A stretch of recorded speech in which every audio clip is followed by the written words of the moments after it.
예, 오늘 말씀은 5절입니다. 예, 23편 5절 계속 한 구절씩 5절까지 왔습니다. 제가 봉독하겠습니다. 주께서 내 원수의 목전에서 내게 상을 차려주시고 기름을 내 머리에 부으셨으니 내 잔이 넘치나이다. 아멘. 오늘 말씀은 환대와 잔치의 이 풍성함에 대해서 그려주고 있습니다. 새 번역은요, 이 말씀을 좀 더 직설적으로 잘 표현을 해주고 있는데요. 주님께서는 내 원수들이 보는 앞에서 내게 잔치상을 차려주시고 내 머리에 기름을 부으시어 나를 귀한 손님으로 맞아주시니 내 잔이 넘칩니다. 이렇게 훨씬 더 딱 직설적으로 와닿게 그렇게 표현을 했습니다. 여기서 목자 되신 우리 주님, 이제 4절까지 열심히 양치시고 했던 우리 주님이 주인, 잔치에서 손님을 초대한 주인으로서 그 역할이 새롭게 드러나고 있습니다. 물론 지금까지 목자로서 열심히 묘사가 돼 있는데 왜 갑자기 바뀌느냐 라는 생각이 있으신 분도 있으시죠. 왜 분위기가 갑자기 바뀌었지? 학자들도 비슷한 생각을 똑같이 했습니다. 그래서 주석을 여러 권 읽어보면 한 어느 정도 좀 치우쳐져 있긴 한데 이것을 여전히 양과 목자의 비유로 해석을 하시는 분들도 있고, 혹은 잔치집의 주인과 손님의 관계로 다시 푸는 그런 학자들도 있습니다. 뭐 둘 다 상관없습니다. 어느 편을 하나 선택하셔가지고 해석을 하시면 되는데, 다만 저는 오늘 말씀이 직관적으로 읽어봐도 풍성한 잔치집의 분위기가 나기 때문에 주인과 손님의 관점으로 오늘 말씀을 좀 보려고 합니다. 즉 오늘 말씀은 환대와 풍성한 잔치에 대해서 말하고 있습니다. 이야기한 김에 5절에 대한 배경 설명을 좀 간단히 하도록 하겠습니다. 주께서 내 원수의 목전에서 내게 상을 차려주시고 라는 구절이 있죠. 여기서 상이라는 것이 뭔지는 아시죠? 예. 무슨 장려상 이런 거 아니고 뭐예요? 예, 밥상입니다. 밥상. 예, 풍성한 식탁을 의미하고요. 식사 교제를 의미합니다. 원수의 목전에서라는 말이 조금 난해 구절로 꼽히는데요. 만약에 여러분들 원수가 나를 지켜보는 그 앞에서 밥을 먹는다면 밥이 넘어갈까요? 보통 원수의 목전에서 밥 먹는 거 굉장히 힘든데, 이것은 당시의 전쟁 문화와 연결이 되어 있습니다. 전쟁 문화. 그러니까 당시에 전쟁에서 승리를 하면은 승리하는 군인들은 만찬을 베풀게 되죠. 그래서 큰 만찬을 베풀고 패자들은 포박되어 가지고 정말 굴욕을 당하면서 그 승리한 사람들의 만찬을 먹는 것들을 정말 비참하게 바라보는 그런 장면을 연출을 하고 있는 것이죠. 다윗이 목동이기도 했지만 한편으로는 또 군인이기도 했기 때문에 이런 어떤 비유나 이런 묘사들이 충분히 가능한 것 같습니다. 그렇기 때문에 이 구절은 뭘 의미하냐면요, 승리와 기쁨의 잔치를 의미합니다. 원수의 목전에서 상을 차려주시고, 그리고 기름을 내 머리에 부으셨으니, 이건 무슨 뜻일까? 여러분 신약을 읽으면 기억나시죠? 마리아가 예수님의 장례를 준비하기 위해서 순전한 이 나드 그 향유를 갖고 와서 예수님의 발에다가 붓잖아요. 그 기억나시죠? 이게 노동자의 1년치 품삯에 해당되는 아주 값비싼 것이라고 했잖아요. 그래가지고 막 꾸지람을 당하기도 했는데, 이게 어떻게 된 거냐면요, 이 향유는 보통 귀한 손님이 오시면은 이 머리 위에다가 한두 방울 정도 떨어뜨려 주는 겁니다. 그러면 워낙 향이 좋고 이 향이 강하기 때문에 여기 안에 있는 모든 사람들이 그 향을 맡으면서 기분이 좋아지죠. 아주 그 향유의 향을 즐기면서 잔치의 분위기가 무르익어가는 것들을 의미합니다. 그런데 오늘 기름을 내 머리에 부으셨다라는 표현은 뭘까요? 그 기름이 머리를 타고 내려와서 이마를 적시고 그리고 뺨을 타고 흘러내리는 장면들을 묘사할 수 있죠. 생각해 볼 수 있죠. 그만큼 뭐를 의미할까요? 아낌없는 환대를 의미합니다. 즉 당신을 환대하기 위해서는 아무리 값비싼 것이라도 아낌없이 내어주겠습니다 라는 뜻이 담겨져 있겠죠. 내 잔이 넘치나이다. 이거 여러분도 설명할 필요가 없나요? 내 잔이 넘치나이다. 다 알고 계시나요? 고대 잔치에서는요, 술이나 음료가 떨어지거나 잔이 비는 것을 뭐라고 여겼죠? 결례로 여겼죠. 그렇기 때문에 잔이 비게 되면 종들이 와서 잔을 빨리 따르는 것이 예의였습니다. 여기서 잔이 넘친다는 표현을 쓰는 것은요, 뭘까요? 그 대우가 극진했다는 것을 의미합니다. 그 대우가 아주 극진한 대우를 해줬다는 것을 의미하죠. 이것도 넉넉한 사랑과 환대를 부각하는 표현이라고 볼 수 있습니다. 즉 5절 전체는 뭘 의미하냐면 풍성한 잔치와 환대를 전체적으로 보여주고 있다는 것을 볼 수 있죠. 자, 여러분들이 혹시 경험했던 초대나 만남에서 이런 환대를 경험해 보신 적이 있으십니까? 어떠세요? 여러분들이 경험했던 것 중에 이런 환대가 생각나는 게 있으세요? 어떤 분은 아마 금방 머릿속에 떠올려지는 분도 있으실 것 같아요. 아, 그때 그거 뭐 어떤 것이 있죠? 뭐 프로포즈? 결혼한 분이 많이 안 계신? 뭐 생일, 여러분들 생일, 모든 것이 나를 위해서 극진히 준비되어 있는 상태가 있죠. 우리는 그러한 상태를, 그죠? 프로포즈 할 때 우리는 정말 엄청난 사랑과 환대를 경험하게 되죠.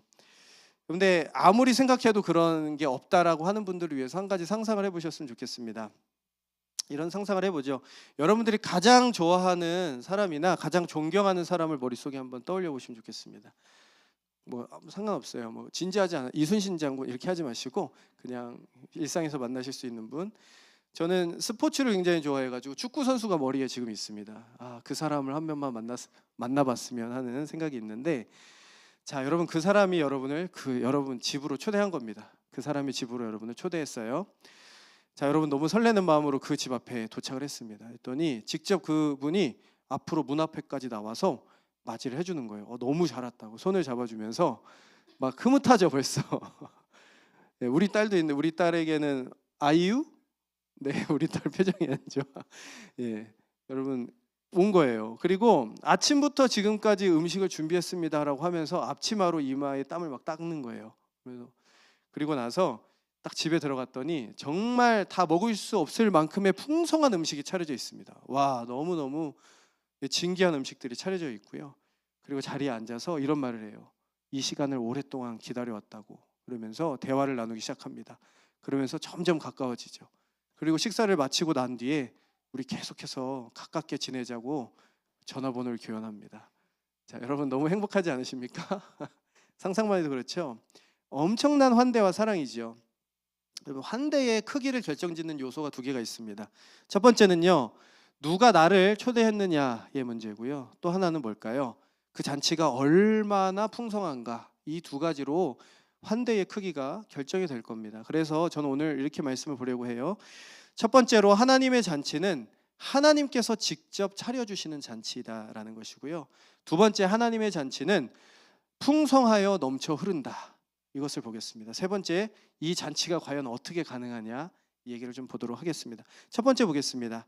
하나님의 잔치는 하나님께서 직접 차려주시는 잔치이다 보겠습니다. 말씀 다시 읽으면요, 주께서 내 원수의 목전에서 내게 상을 차려주시고 기름을 내 머리에 부으셨으니 내 잔이 넘치나이다.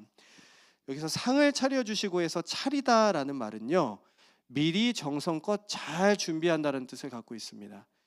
그럼 고대 근동에서 주인이 자신의 이름으로 파티를 초대를 했다고 하더라도요, 주인이 직접 음식을 준비하는 경우는 없습니다. 뭐 거의 없는 게 아니라 아예 없어요. 성경에도 나와 있듯이요, 귀한 손님이 와도요, 그 음식을 하는 것은 뭐 종들이 그것들을 차리게 되죠. 주인이 직접 그것을 하지 않습니다. 여러분 요리를 해보신 분들은 알겠지만 여러분들 요리에 뭐가 들어가죠?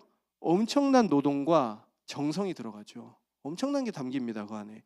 하지만 오늘 본문의 말씀은요, 하나님께서 직접 밥상을 차려주신다라는 의미가 강하게 내포되어 있습니다. 케네스 베일리라는 학자가 이렇게 설명을 해요. 상을 차려주시고는 곧 식사 준비를 의미한다. 이 구절은 식탁을 차림을 말하는 것이 아니다. 왜냐하면 전통적으로 중동 사회에서 사람들은 개인용 접시나 식기 용구 없이 식사를 했기 때문이다. 납작한 빵을 적당한 크기로 찢어 그 위에 음식을 올려놓고 입으로 가져가면 그만이다. 식탁보를 펴는 일을 제외하고는 특별히 상을 차리기 위해서 할 일은 없다. 이런 표현을 합니다. 이게 무슨 뜻이냐면, 주인이 지금 이 본문을 이제 주의하는 겁니다. 이 주인이 단지 식탁보를 펴는 일 정도만 했다라는 의미가 아니겠죠. 뭘까요? 직접 음식을 요리하고 준비했다라는 의미가 담겨 있다는 것입니다. 즉 이 구절에는요, 하나님께서 직접 음식을 준비하시는, 즉 노동하고 일하시는 하나님의 모습이 잘 드러나 있습니다. 성경에 보면은요, 하나님께서 직접 밥상을 차리시는 장면들이 꽤 많이 등장해요. 몇 가지만 살펴볼게요. 우리 요한복음 21장 말씀을 같이 읽어볼까요? 요한복음 21장입니다. 같이 한번 읽어보겠습니다. 12절부터. 예수께서 이르시되 와서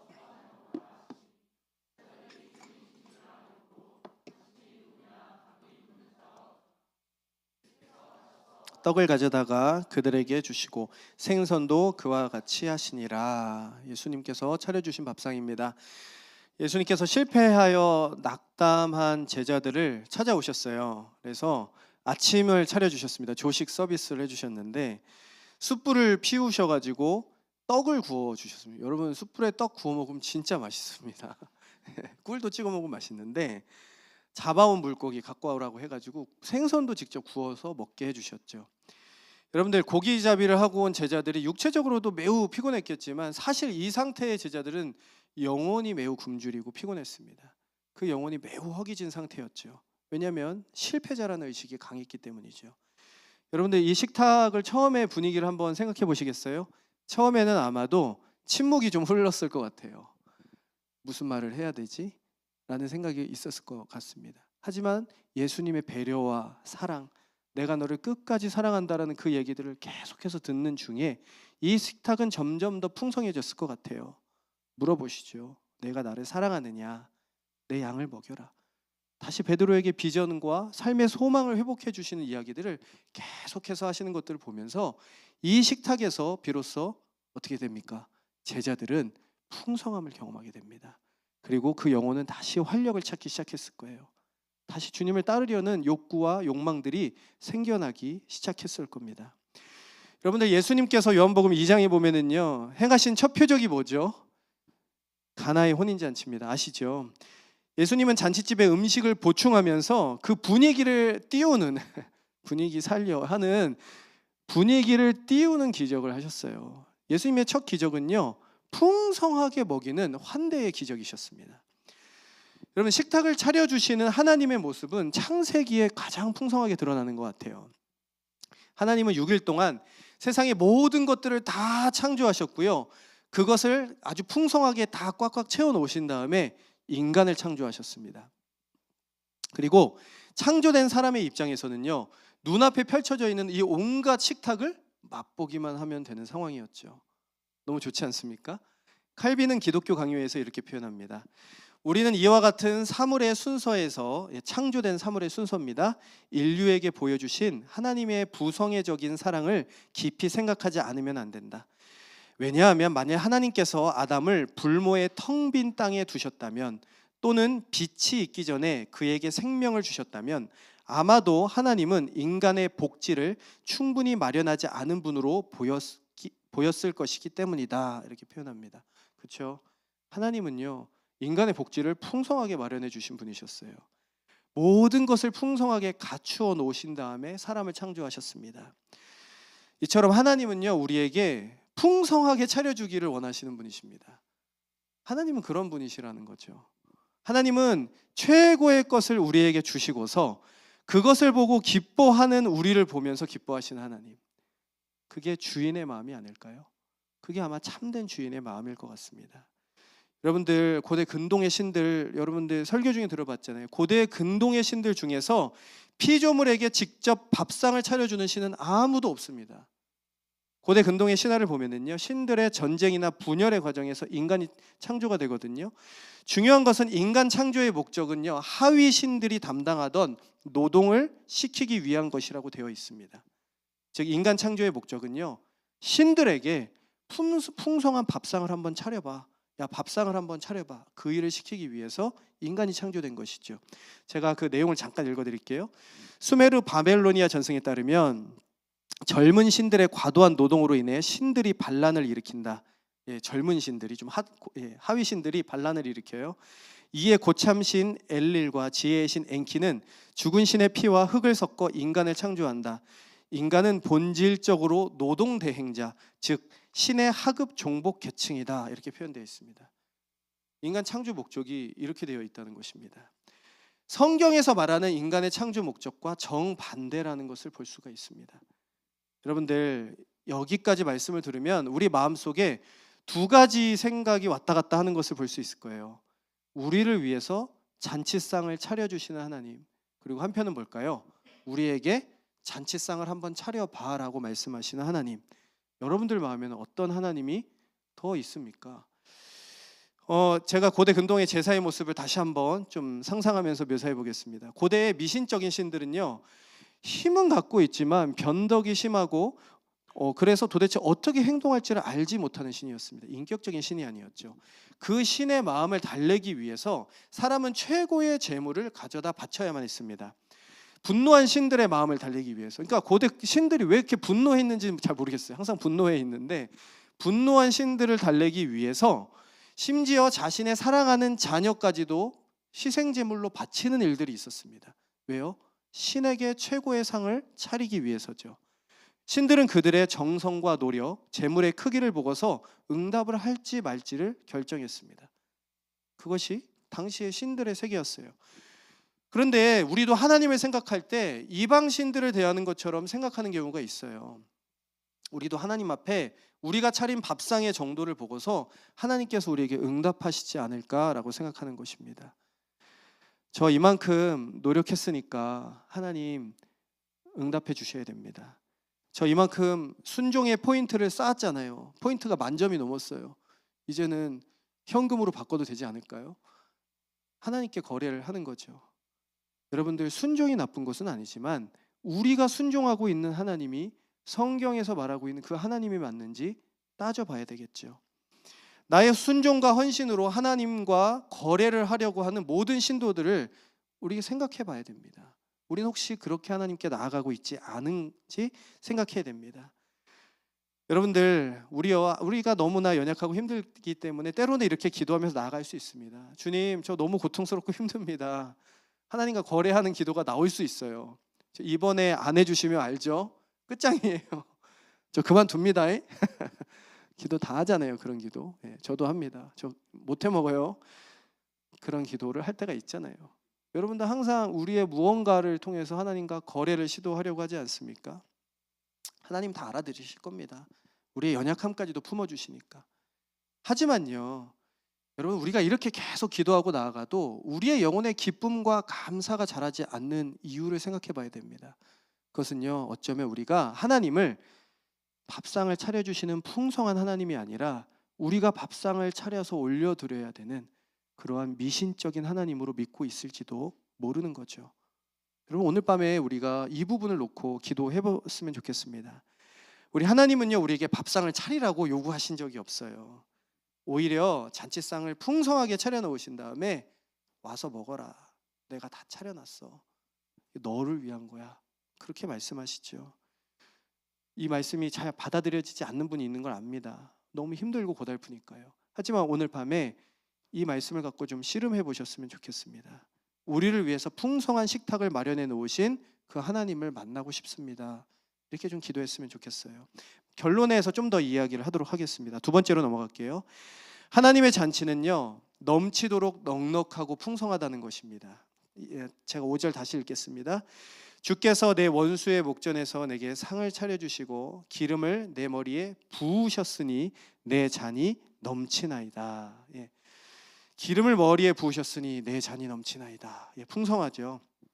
과분한 사랑과 환대를 의미합니다.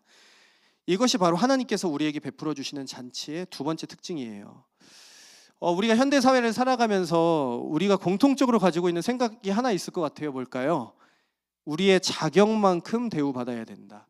혹은 우리가 지불한 만큼 뭘까요? 받아야 된다라는 생각이 아주 딱 각인되어 있는 것 같아요. 그래서 우리가 비싼 돈을 주고 에어비앤비를 빌려서 숙소에 들어갔거나 혹은 식당에 갔는데 비싼 값을 치렀는데 값이 그거에 미치지 못할 때 우리는 어떻게 되죠? 정말 분노하고 막 힘들죠. 또 우리가 어떤 자리에 갔을 때 우리의 자격만큼 대우받지 못한다라는 생각이 들면은 분노하게 됩니다. 그런 일들이 있죠.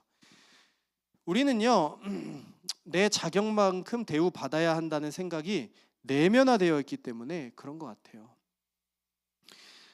하지만요, 제가 묵상을 하면서 어떻게 생각이 들었냐면, 우리의 자격만큼 혹은 내가 지불한 만큼 내가 받아야 한다는 생각은요, 오히려 은혜 기피증으로 이어질 수 있다는 생각이 들었습니다. 은혜를 멀리하게 되는 생각일 수도 있다는 거죠.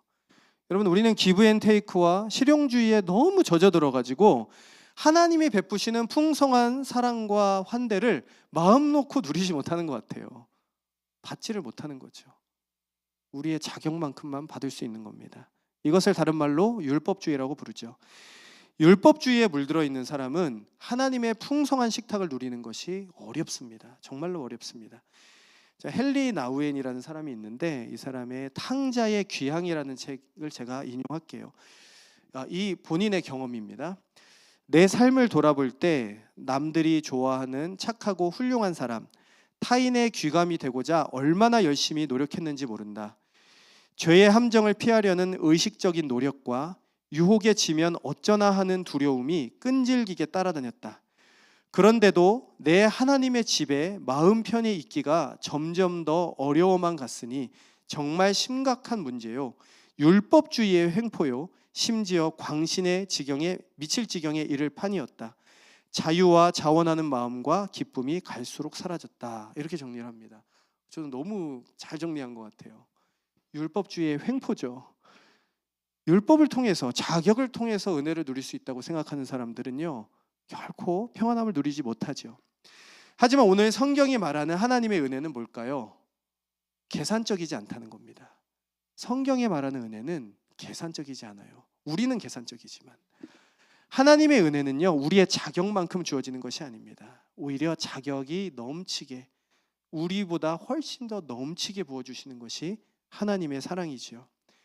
하나님의 은혜를 우리의 어떤 자격과 결부시킬 때 우리는 점점 더 은혜에서 멀어져 갑니다. 누가복음 18장 말씀을 같이 읽겠습니다. 교독을 하시면 좋을 것 같아요. 11절은 제가, 12절은 여러분이 교독을 할게요. 바리새인은 서서 따로 기도하여 이르되, 하나님이여, 나는 다른 사람들 곧 토색, 불의, 간음하는 자들과 같지 아니하고 이 세리와도 같지 아니함을 감사하나이다.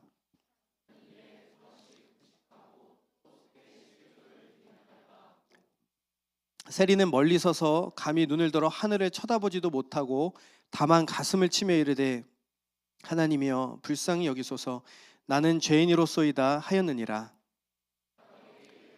이에 저 바리새인이 아니고 이 사람이 의롭다 하심을 받고 그의 집으로 내려갔느니라.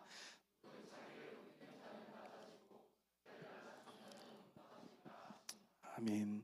바리새인은 하나님의 은혜를 자신의 자격과 결부시켰어요. 금식이나 11조, 저 세리와 같지 아니한 것, 이것에 하나님의 은혜를 누리기를 원했습니다. 하지만 은혜를 누리지 못했죠. 하지만 세리는요, 하나님의 은혜를 자신의 자격과 결부시키지 않았습니다. 그냥 하나님을, 자신은 아무 자격이 없다고 느끼면서 하나님을 바라보며 자신을 낮추었습니다. 그는 하나님의 은혜를 누리면서 집으로 갔다고 되어 있습니다. 아마 이 일은 지금도 똑같이 일어나게 될 것입니다. 필립 얀시가 이 내용을 이렇게 정리했어요. 영적 성숙의 증거는 순결함의 정도가 아니라 자신의 불순함을 인식하는 데 있는 것이다. 바로 그 인식이 은혜의 문을 연다. 우리가 얼마나 의로운지가 아니라 우리가 얼마나 불결한지를 인식하는 것에 따라서 우리는 은혜를 경험할 수 있게 됩니다. 하나님은 우리의 자격만큼 주시는 것이 아니라 넘치도록 베풀어 주시는 풍성하신 하나님이시죠. 저는 이 말씀을 준비하면서 아마 이 풍성한 식탁에 대한 설교를 하면은 불편한 내용이 있으시겠다라는 생각을 했어요. 어떤 거냐면, 자신의 자격보다 넘치게 누리게 되면 오히려 그 사람이 방종에 빠지게 되지 않을까? 은혜의 풍성함이 아니라 두려움과 형벌이 우리를 변화시킬 수 있지 않을까? 이런 질문을 우리 마음속에서 던지게 될 것 같아요. 좀 더 얘기를 나눠보겠습니다. 두려움과 결핍 혹은 형벌이 우리를 변화시킨다는 말도 틀린 말은 아닙니다. 분명히 효과가 있어요. 사실 그것이 율법이 가져다주는 기능이라고 볼 수가 있습니다. 율법이라는 것은 지금 시대에 뭘까요? 국가나 법치제도, 사회 질서를 유지하는 여러 가지 법이라고 볼 수가 있습니다. 여러분, 사회법들은요, 우리에게 두려움으로 그것을 지키게 하죠. 그것을 지키지 않으면 형벌을 받게 되고 또 벌금을 물게 되고 제재를 받게 되죠. 그로 인해서 사회는 질서를 유지할 수 있게 되는 것이 맞습니다. 하지만 중요한 것은 이거예요. 그것이 사람을 근본적으로 변화시키는 것이 아닙니다. 사람을 근본적으로 성장시키는 것은 그것이 아니에요. 사도 바울이 말했듯이 그것은 뭐와 같죠? 초등 학문과도 같습니다.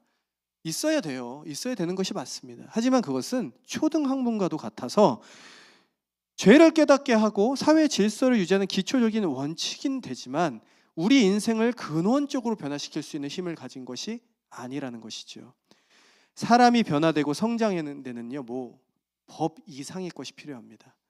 오늘 성경은요, 풍성한 은혜가 그것을 가능하게 한다고 말하고 있습니다. 하나님의 풍성한 사랑이 사람을 근본적으로 변화시키고 회복시키는 것이죠. 말씀 한 구절을 읽겠습니다. 요한복음 8장이에요. 같이 읽겠습니다. 예수께서 일어나사 여자 외에 아무도 없는 것을 보시고 이르시되 여자여 너를 고발하던 그들이 어디 있느냐 너를 정죄한 자가 없느냐 대답하되 주여 없나이다. 예수께서 이르시되 나도 너를 정죄하지 아니하노니 가서 다시는 죄를 범하지 말라 하시니라. 아멘. 이거 이번 주에 주일 설교 말씀입니다. 프리뷰 예고편인데 이 사건은 이번 주에 자세히 들으시면 되고요. 이 사건은 아시죠, 여러분들? 간음을 하다가 현장에서 붙잡힌 여성을 이 율법주의자들이 데리고 왔습니다. 어떻게 해야 됩니까? 예수님을 시험하고 그리고 이 사람을 율법에 의하면 돌로 쳐서 죽여야 되는데 어떻게 할까요? 라고 하면서 예수님을 궁지에 빠뜨리죠. 예수님이 죄가 없는 자로가 먼저 돌로 쳐라 라고 한 다음에 한 사람씩 떠나가는 장면입니다. 그리고 나서요, 예수님이 11절 12절을 이 여인에게 말씀하셔요. 나도 너를 정죄하지 아니하노니 가서 다시는 죄를 범하지 말라. 나도 너를 정죄하지 않으니 가서 다시는 죄를 범하지 말라. 저는요, 뭐가 중요하냐면 순서입니다. 순서. 예수님이 이렇게 말씀하지 않았어요. 가서 다시는 죄를 짓지 마라. 이제 그러면 내가 너를 정죄하지 않을게. 이렇게 말씀하시지 않았습니다. 오늘 말씀은요, 나도 너를 정죄하지 않았니 가서 다시는 죄를 짓지 마라. 주님 뭐라고 말씀하시는 걸까요? 너가 죄인이라는 것을 안다. 하지만 먼저 내가 차려놓은 식탁에 한번 와보는 게 어떻겠냐.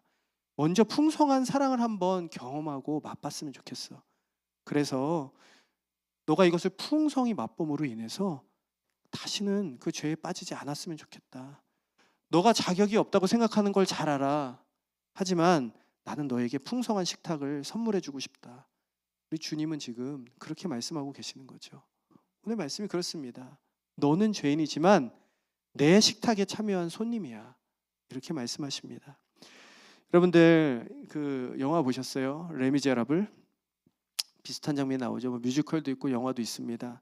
장발장 아시죠? 길게 설명 안 할게요. 자신을 먹여주고 재워준 은인인 신부의 촛대를 훔쳐내죠. 그것으로 이제 미천을 삼아 뭔가를 해보려고. 그러다가 이제 잡힙니다. 경찰에게 잡혀요. 이제 감옥에 들어가면 어떻게 되죠? 아마 그 인생 거의 감옥에서 썩어야 될 것 같은 그런 상황이죠. 그때 그 현장에 도착한 신부님이 뭐라고 하시는지 알죠? 아니 왜 이 촛대 하나만 갖고 갔냐? 내가 준비를 많이 해놨는데 라고 하면서 장발장을 경찰에게서 구해주죠.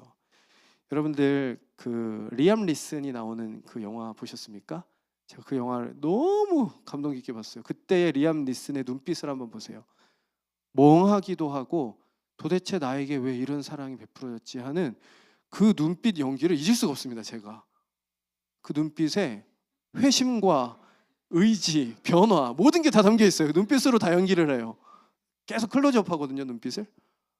저 너무 그걸 감동을 받았어요. 그때 신부가 이렇게 말을 하죠. 장발장에게 읽어드리겠습니다. 장발장, 나의 형제여, 이제 당신은 더 이상 악에 속한 자가 아니라 선에 속한 사람입니다. 이 은식기를 가지고 나는 당신의 영혼을 샀습니다. 나는 당신을 두려움과 증오로부터 속량했으며 지금 당신을 하나님께 되돌려드립니다. 너무 감동이지 않습니까? 여러분들, 우리를 궁극적으로 변화시키는 것은 하나님의 풍성한 식탁입니다. 더 나은 법, 더 나은 율법, 더 나은 규칙, 그것을 지킴으로써 우리의 인생이 나아지는 게 아니죠. 율법주의자들은요, 수백 개, 수천 개, 수만 개의 율법을 만들어서 그것을 시도해 봤어요. 하지만 되지 않았습니다. 우리를 속박하는 죄와 수치심의 굴레에서 결코 벗어나지를 못했습니다. 혹시 이 안에 죄와 여러 가지 마음의 문제로 고통받고 고민하는 분들이 있다면요, 오늘 스스로 만들어낸 율법주의의 굴레에서 오늘 벗어나셨으면 좋겠어요. 내가 차리는 밥상, 내가 만들어내야 되는 밥상에서 벗어나시고 하나님께서 이미 차려놓으신 밥상을 바라봤으면 좋겠습니다. 자격 없이 건강한 음식을 우리에게 주시는 그 주님을 바라보고 그 복음을 지속적으로 우리가 먹을 때 우리의 영혼이 회복될 수가 있죠. 칼빈이 이렇게 얘기했습니다. 경건은 하나님을 향한 사랑과 경외의 균형이다. 경건한 사람은, 재밌어요, 지옥이 없을지라도, 즉 율법의 힘이죠, 하나님의 말씀에 순종하는 사람들이다. 왜냐하면 그들은 하나님의 마음을 아프게 하고 싶지 않기 때문이다. 이렇게 표현했습니다. 우리의 삶이 힘들고 어렵고 그렇겠지만 감히 말씀드리고 싶은 거는요, 우리 삶이 잔치집 신앙이 됐으면 좋겠습니다. 문제로 가득 차 있을 것 같아요. 하지만 우리 삶이 어느 순간 잔치집에 있다는 것을 경험했으면 좋겠어요. 하나님께서 이미 우리를 위해서, 우리의 자격과 어떠함이 아니라 우리를 위해서 풍성한 식탁을 직접 차리시는 하나님이라는 것을 우리가 알 때 우리는 어느 순간 나도 모르게 그 잔치집 한가운데 들어와 있다는 것을 경험하게 될 것 같아요. 우리는 그것을 함께 경험을 오늘 해봤으면 좋겠습니다. 그래서 마지막으로 넘어갈게요. 마지막 넘어가겠습니다. 이 모든 것이 어떻게 가능한가? 이런 마음이 자연스럽게 생길 거예요. 말씀이 제 삶과 너무 괴리가 큽니다. 너무 먼데요. 우리는 오늘 본문에서 아직 충분히 다뤄보지 않은 한 구절만 더 다뤄보도록 하겠습니다. 주께서 내 원수의 목전에서 내게 상을 차려주시고, 내 원수의 목전에서입니다. 여러분, 원수가 뭡니까? 여러분, 원수가 누구예요? 머릿속에 누가 딱 떠오르십니까? 지금 네, 있죠? 양들에게 있어서 원수는 누굴까요? 기생충과 새파리, 그리고 들짐승과 사나운 여러 가지 환경이 원수겠죠.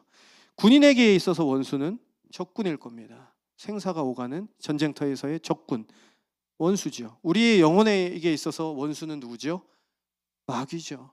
우리 영혼을 끊임없이 지배하려고 들고 있는 마귀가 우리의 원수일 겁니다. 원수의 특징이 있습니다. 원수의 특징이 뭘까요? 여러분들이 원수에게 경험하는 거, 원수는 우리를 살리지 않고 죽이려고 들죠. 원수는 우리를 죽이려고 듭니다. 그리고 원수는 우리를 인간답게, 자녀답게 살지 못하고 노예로 살게 만들죠. 그게 원수의 특징입니다.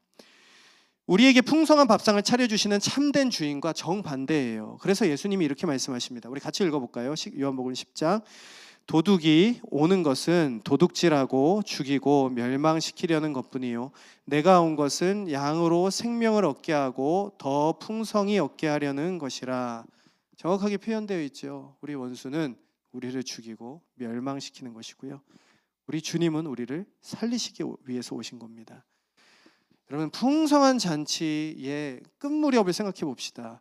여러분들, 모든 손님들이 돌아갔어요. 어마어마한 접시와 음식물 찌꺼기, 예, 뼈다귀, 예, 힘들죠. 여러분, 뭐가 느껴지십니까? 풍성한 잔치에는요, 주인의 희생과 수고가 전제되어 있다는 겁니다. 주인의 희생과 수고 없이 풍성한 잔치는 없어요. 여러분들, 제가 한 가지 말씀해 드릴 때 이 두 개의 장면을 겹쳐서 상상해 보셨으면 좋겠습니다. 한번 해보시면 좋겠어요. 두 개의 장면을 한번 제가 두 개씩 읽어 드릴 거예요. 우리 주님께서는요, 우리의 머리에 기름을 부어주시기 위해서 자신의 장례를 치르기 위한 기름을 자신의 발에 부으셨어요. 우리 이 두 가지 그림을 한번 같이 한번 보시면 좋을 것 같아요.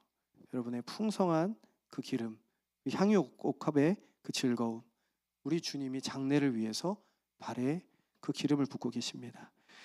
우리에게 영원히 철철 가득 넘치는 풍성한 잔을 주시기 위해서 우리 주님께서는요, 하나님께서 주시는 진노와 저주의 잔을 받으셨습니다. 겟세마네의 기도를 상상해 보십시오. 그분은 그곳에서 그 잔을 피하고 싶으셨어요. 저주와 진노의 잔을 받고 계신 우리 주님을 생각해 보십시오. 그분은 우리에게 최고의 환대와 사랑을 베풀어 주시기 위해서 어떻게 하셨죠? 자기의 사랑하는 아버지께 최악의 거절과 단절을 경험하셨습니다. 십자가 위에서, 컴컴한 십자가 위에서 예수님의 모습을 한번 살펴보셨으면 좋겠어요. 여러분들, 이 잔칫집의 뒷배경에 십자가가 있음이 느껴지지 않으십니까? 이 풍성한 잔치의 그 배경에는요, 예수님의 십자가가 놓여져 있죠. 우리가 누리는 것들은 공짜가 아닙니다. 죄인이 거룩하신 아버지와 한 식탁에 앉아서 풍성한 교제와 환대를 누릴 수 있는 것은 그리스도께서 그 값을 다 치르셨기 때문이에요. 죄로 얼룩진 우리가 아버지의 집에 들어갈 수 있는 것은 그분이 자신의 가장 고귀하고 아름다운 옷이 벗겨지시고 그리스도로 우리가 옷 입었기 때문입니다. 그 사랑과 희생으로 우리가 다시 거룩해졌기 때문이죠. 여러분들, 그래서 우리는요, 원수의 조롱과 핍박과 참소 앞에서도요, 당당하게 밥을 먹을 수 있어요. 하나님이 차려주신 식탁을요, 두려워할 필요가 없습니다. 그리스도께서 그것을 하신 겁니다. 제가 이 말씀을 같이 읽고요, 이제 기도하려고 합니다. 요한복음 6장이에요. 내 살을 먹고 내 피를 마시는 자는 영생을 가졌고 마지막 날에 내가 그를 다시 살리리니 내 살은 참된 양식이요 내 피는 참된 음료로다. 내 살을 먹고 내 피를 마시는 자는 내 안에 거하고 나도 그의 안에 거하나니. 여러분들, 우리 삶의 괴리가 너무 크다면은요, 오늘 이 말씀을 좀 붙들고 한번 기도해 보셨으면 좋겠습니다. 그리스도께서, 하나님께서 그리스도를 통해서 우리에게 풍성한 잔치를 차려주셨습니다. 우리 시간에 함께 기도하겠습니다. 우리 같이